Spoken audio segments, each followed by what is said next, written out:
There is a key reason why the PlayStation 4 was so successful this generation, and I think every one of you guys are going to agree with me when I say that the backbone of the PS4 has been built on extremely high quality exclusives. The console itself is a great console. They did a lot of things right from a promotional standpoint, a marketing standpoint, everything with used games ahead of its release. They did a lot of those elements right. However, for the longevity of the PlayStation 4 and its success, and the reason people constantly go to it and say that it's the best console of this generation, is the marquee and high quality exclusives. Really started from the get-go when you had games like Infamous Second Son, but then it picked up by 2015 when you started having games like Bloodborne, Uncharted 4, God of War, Marvel's Spider-Man, and I can go on and on, Death Stranding even, although that game is a little bit more controversial. Exclusives have been at the heart of the PlayStation 4, and really the primary reason that it stands out apart from the Xbox One. The Xbox One, the main issue with that console, even though it's a good console at this point, has been the exclusive offerings. What reason is there to really buy an Xbox One outside of Halo and Gears, and is that enough? When you look at the PlayStation 4 and you're making a decision between the two consoles, you look at all of the marquee and incredible exclusives that are available on the PlayStation 4, the PS4 definitely stands out above the Xbox One, even though Xbox One is doing a lot of great things with Game Pass and all of these services that they're offering, backwards compatibility. However, it's obvious that marquee and top-tier exclusives do matter more than, say, backwards compatibility or even Game Pass being a great value, and those things are important. I give Microsoft a lot of credit for that, but the exclusives are really at the heart of the PS4 success. So now, it makes these reports from Jason Schreier so much more interesting. It's that PlayStation might be losing their exclusives, at least in the case of Horizon Zero Dawn, which is a game I quietly left out when going over the rhetoric of amazing PS4 exclusives, but nonetheless, Horizon Zero Dawn was incredible, but now reports are circulating that the game might be arriving to PC. And it might be happening by the end of 2020, and Jason Schreier is usually on the money with a lot of his reports, so I am led to believe that this is true. I don't even remember the last time Jason Schreier has been wrong about something, so let's just believe this is true. Horizon Zero Dawn will be arriving to PC, and he also did add that it's not going to be the only game, at least he doesn't expect it, and then other insiders did add on to it that, yeah, this probably isn't going to be the only one. And hell, it's not even the only one, because when you look at it, later this year, we'll have the release of Death Stranding. However, Death Stranding is a little bit different, and why Horizon stands out more so than Death Stranding is the fact that Death Stranding wasn't developed by a first-party studio. Yes, Sony helped with the publishing of the game, and I'm sure they had a hand in helping Kojima get that game out. However, it was not done by a Sony-owned first-party studio. In the case of Horizon Zero Dawn, done by Guerrilla Games, that is a first-party Sony studio, and we rarely see games from those studios come on over to other platforms. There was the case, some people are bringing up Quantic Dreams' title. Guys, Quantic Dreams is a second-party studio. They are not owned by Sony. Games like Heavy Rain, games like Detroit Become Human, even though they had that label of being this PlayStation exclusive, and a lot of people associated Quantic Dream with Sony and PlayStation, Quantic Dream was never a first-party studio. They were second-party all along, so those games coming on over to PC and on the Epic Game Store, not even on Steam, that was a little bit surprising, but at the end of the day, it wasn't even that big of a deal because, again,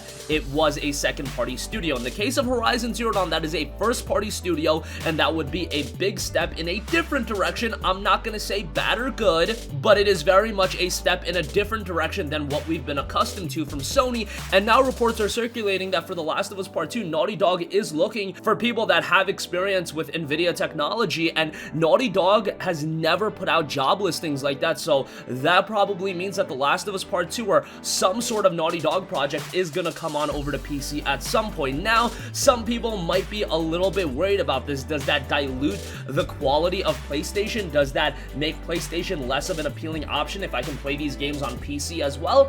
Not necessarily, and let me offer you why. First of all, PlayStation 4, by the looks of it, is having first dibs on all of these games. Death Stranding came out back in November. It's not coming out on PC until the summer. That's a 9-month window between the game being on PS4 and PC. We've seen in the past that games really do peak within 2 weeks of coming out. That is your window to sell the most copies. Obviously, there are instances like Monster Hunter World and these games that do have a lot of longevity to it, that do last a little bit longer, but the height of a game's popularity is usually within that first 2 weeks. When it's fresh, that's when people want to buy it, and there is that fear of missing out type of culture that you do want to buy a game immediately. People do want to buy it right away. They don't care if it's $59.99. I know I focus on deals a lot on this channel and whatever the case may be, and saving your money and waiting for a sale, but truth be told, most people do want to buy their games right away, especially the big budget titles. When you're talking about a Death Stranding, you're talking about a Horizon Zero Dawn, these are games that people definitely want to buy day one. So again, PlayStation does have the appeal of that, of having these games right away. Also, in the case of Horizon Zero Dawn, I think it's a great idea to bring it on over to PC, not only because it's been 3 years since the game has come out, but it offers a lot by bringing this game to PC, and let me explain why. First of all, Horizon Zero Dawn has very little value to PlayStation and Sony right now. It's a great game, some people are gonna go back and play it, but at this point, it's not like that game is selling like hotcakes. They bundled it in with PlayStation 4s for $200 and threw in God of War and The Last of Us Remastered, I believe, in that bundle. It's not like Horizon is this game that is generating Sony an incredible amount of revenue right now. However, if you release it on PC, price it at $39.99, throw in the Frozen Wilds DLC, put it on Steam, I guarantee you it's gonna sell a bunch of copies. There are gonna be people that have a PlayStation 4 and a gaming PC and realize, hey, the game probably looks a little bit better on PC, I want to have it on my PC, that they're gonna double dip on the game, and you have that additional revenue stream by offering the game on Steam and other PC platforms. Not only that, but what is one of the highly expected PlayStation 5 launch exclusives or early exclusives that the console is gonna get? That's right, a Horizon 2 or Horizon Zero Dawn 2, and now if you release the game on Steam, it gets Horizon back in the news cycle, and it exposes the game to a brand new audience that maybe have never played the game. Now you're essentially promoting Horizon, you're promoting the PlayStation 5, because the people that play it on PC are probably gonna think, hey, this is an awesome game. Oh, Horizon 2 is a launch title for the PlayStation 5. Suddenly that comes together, and now the PlayStation 5 becomes a lot more enticing. And if they enjoy Horizon so much, that fear of missing out kicks in again, and they'll be a little bit more inclined to maybe even pick up a PlayStation 5 to play Horizon 2.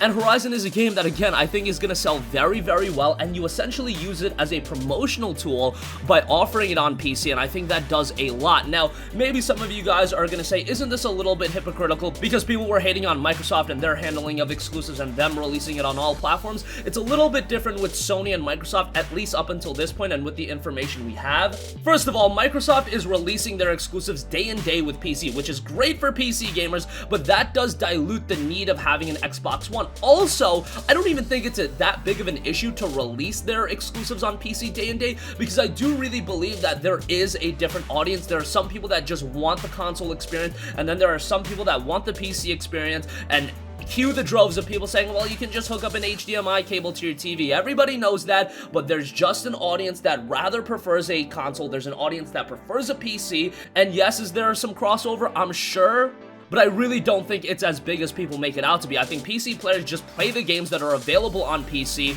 Console players play the games available on consoles. I think the issue Microsoft has is that there are rumblings that they're going to be releasing their games not only on the Xbox Series X initially, but also on the Xbox One and also on PC. Now you're really diluting the need for an Xbox Series X when you're also releasing the game on the Xbox One. If that comes to fruition, not only are you diluting the need for an Xbox Series X, but you're also putting artificial limiters on these games because they need to be put on the Xbox One as well. You can tell me all this stuff about, oh, they're gonna be designed with the Series X in mind first, but ultimately, if the idea is, hey, we wanna get this game on the Xbox One and playable on there too, that is gonna be a problem, not only because you're putting limiters on these games, but just think about public perception. Xbox Series X is supposed to be this brand new console, but the exclusives are also available on my last-gen Xbox One. What sense does that make? And I think that's a major issue. If suddenly all the PS5 games were on PS4 too, I would be so against that because you're putting these limiters and it's not a good business idea. In this sense, you're releasing the games on PC months or years after they come out. You create a brand new revenue stream. You expose new gamers to this game. You use it almost as a promotional tool. There are so many positives and strengths to this. I just don't want Sony to go overboard, even if we get to a point where PC is getting these games day and day. Again, I do think that there will be that audience that, yes, some people will say, hey, I'm going PC only now, but I do think there's that audience that just wants to play those games on PlayStation 4. We still see people buying Xbox Ones. We still see people playing their games on Xbox One, even though the games are available on PC. You can play Gears 5 on PC. You can play Forza Horizon 4, MCC. all of these games are now on PC, but there's that audience that is going to flock towards the Xbox One. Now, if it becomes a world where PC is getting literally everything day and day, they're already getting the Microsoft games, Sony is putting all of their games into it. Suddenly, PC looks like an incredibly attractive option when you have Halo and Horizon on the same platform. Suddenly, you have the ultimate gaming machine when you do have both Microsoft exclusives and Sony exclusives, but I don't think Sony is going to push that envelope too far just because they still want to give you big reason to buy the PlayStation 5, and they do want that air of exclusivity. And then when the game dies off a little bit, okay, let's get the game back in the news cycle, let's generate a residual revenue stream by releasing these games on PC, and let's promote, hey, an upcoming game, Last of Us 3 is coming out, let's put Last of Us 2 on PC now, get back in the news cycle, get some people excited. I think it makes all the sense in the world. So I think Sony is doing a lot of stuff right. I don't think PlayStation 4 guys have to be worried like, oh, am I losing all my exclusives now? Not necessarily, and I think from a business standpoint, this makes a lot of sense. So that's going to wrap up this video. Definitely sound off with all of your thoughts in the comment section down below. Are you in the same boat as me? Do you disagree with me? Definitely want to hear your guys' opinion. Thank you for watching, and goodbye.